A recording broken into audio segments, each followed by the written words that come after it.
ভেতরে প্রবেশের জন্য আমাদের টিকিট করে নিতে হবে।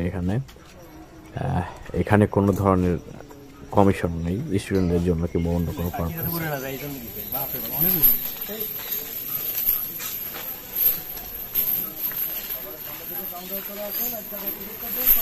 আফ্রিকার ম্যাকাও যাতে পাখি দেখতে পারলাম আমরা। এখানে একটা দেখলাম যে পানি খাচ্ছে, এখানে অনেকগুলো ম্যাকাও এখানে।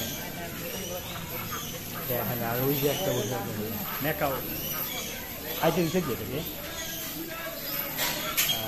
এখানে কলা কাটে দিচ্ছে, বাদাম,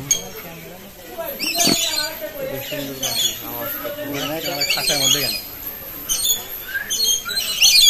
এগুলো হচ্ছে টিয়া পাখি, অন্য কোনো গাছ আফ্রিকান টিয়া। আর এখানে একটা কি